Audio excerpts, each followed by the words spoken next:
আসসালামু আলাইকুম। প্রিয় শিক্ষার্থীরা, আমরা ওরিয়েন্টেশন ক্লাসে দেখেছি যে বেসিক থেকে শুরু করার ফলে আমরা কিভাবে উপকৃত হতে পারি এবং বেসিক থেকে শুরু করার যে উপকারিতা বা যে প্রয়োজনীয়তা সেটা আমরা দেখেছি।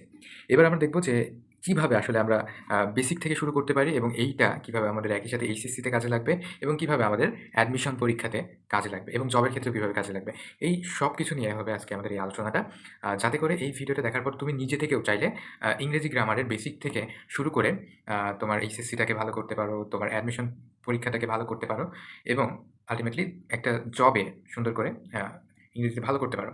এনিওয়ে তো দেখা যাক যে আমাদের টপিক লিস্টটা কি? আমরা টপিক আকারে টপিক লিস্টের মাধ্যমে এটাকে সাজিয়েছি। ঠিক আছে। তাহলে আমরা যেহেতু আলোচনা করছি কি নিয়ে? ইংরেজি গ্রামার নিয়ে। আমরা ইংরেজি নিয়ে আলোচনা করছি। গ্রামারের মূল বিষয় হচ্ছে কি বা ভাষার মূল বিষয়টা কি?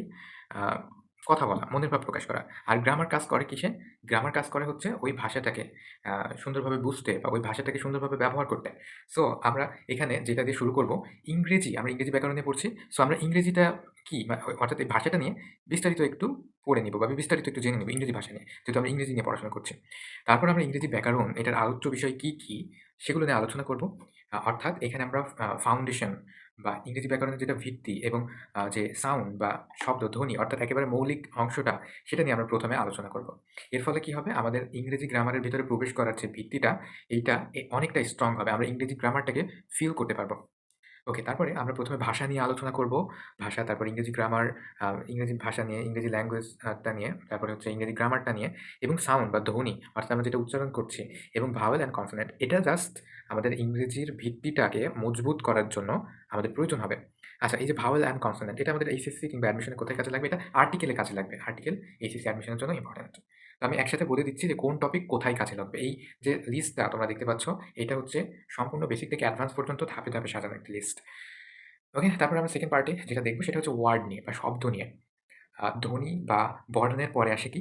শব্দ। অর্থাৎ ধ্বনি দিয়ে শব্দ গঠন হয়। ওই শব্দ নিয়ে আমরা বিস্তারিত আলোচনা করব। এখানে আমরা দেখছি কমন অ্যাফিক্স, অর্থাৎ এর ভিতরে আছে সাফিক্স, এর ভিতরে আছে প্রিফিক্স। যেটা এইচএসসি এবং ইম্পোর্টেন্ট এবং অ্যাডমিশনের ক্ষেত্রেও ইম্পোর্টেন্ট। তারপর ওয়ার্ড অ্যান্ড সিলেবল নিয়ে আলোচনা করব। পার্টস অফ স্পিচ নিয়ে আলোচনা করব। পার্টস অফ স্পিচের যে এক্সাম্পল গুলা সেগুলা সম্পূর্ণ দেখব। তারপর পার্টস অফ স্পিচের ভেতরে আমরা নাউন গ্রুপ করব নাউনকে। নাউনকে গ্রুপ করে আমরা নাউন, প্রোনাউন রাখবো এবং সাথে করে নাম্বার, পারসন, জেন্ডার, কেস এইগুলো নিয়ে আলোচনা করব। আমরা বলছিলাম না যে রুলস পড়ার জন্য, রুলস বোঝার জন্য আমাদের কিসের দরকার হয়? বেসিকের দরকার হয়।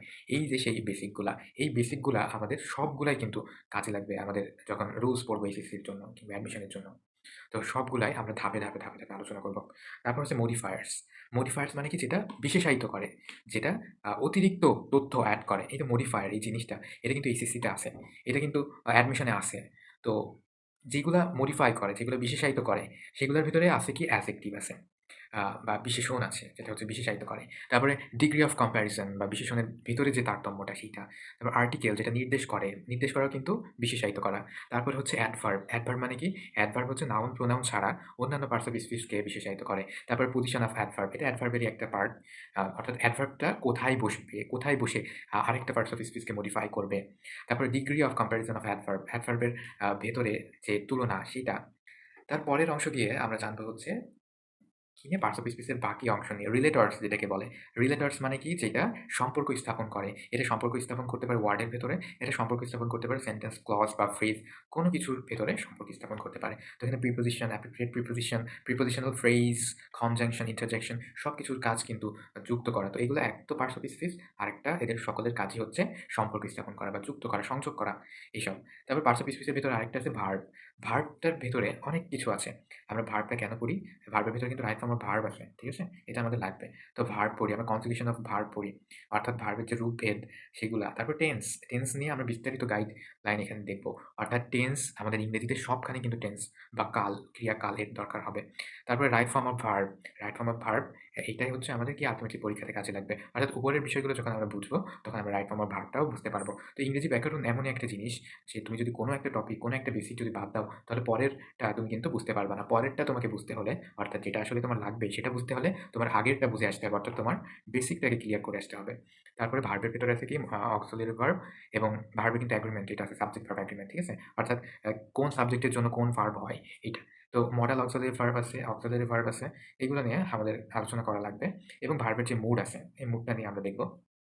তো সবগুলাই কিন্তু আমাদের এইচএসসিতে কাজে লাগছে। ঠিক আছে? এমনকি অ্যাডমিশনের প্রত্যেকটা টপিক বেসড কিন্তু প্রশ্ন হয়। ঠিক আছে? তারপর আমরা সেন্টেন্স আর সেন্টেন্সের স্ট্রাকচার এটা নিয়ে আলোচনা করলে আমরা এইচএসসিতে ভালো করতে পারবো, অ্যাডমিশনে ভালো করতে পারবো। তেমনি আমাদের যে লেখার যে স্কিলটা সেটা ভালো হবে। আমাদের লেখার ভেতরে আ যে ভুল ত্রুটিগুলা সেটা কম হবে। আমরা ইংরেজি পড়তে পারবো ভালো, আমরা ইংরেজি লিখতে পারবো, আমরা বলতে পারবো। তো সবই এই সেন্টেন্সগুলা আর এই যে টপিকগুলা এগুলা পড়ার মাধ্যমে কিন্তু হবে। আর এইগুলা বোঝার জন্য কিন্তু আগেরগুলা অনেক বেশি প্রয়োজন। ঠিক আছে? Sentence, phrase, clause, voice, narration সবগুলো কিন্তু সেন্টেন্স এর গঠন অনুযায়ী। তো ঠিক আছে? আর এরপরে আমরা যে টপিক লিস্টটা বানিয়েছি, এই টপিক লিস্টটা মূলত অ্যাডমিশনের জন্য আমরা একেবারে ধাপে, ধাপে সাজিয়েছি। অর্থাৎ পরপর সিরিয়ালে সাজিয়েছি। এটা তুমি যদি রাখো, তোমার কিন্তু অনেক হেল্পফুল হবে। অর্থাৎ কিসের পরে কি পড়বা, এইটা বোঝার জন্য। তো আশা করি তোমরা যারা শেষ পর্যন্ত দেখেছো, তোমরা অবশ্যই উপকৃত হবা এবং এটা আমার গ্যারান্টি। এবং ভালো থেকো, সুস্থ থেকো এবং পরবর্তী ভিডিওর জন্য অবশ্যই আমাদের সাথে থেকো।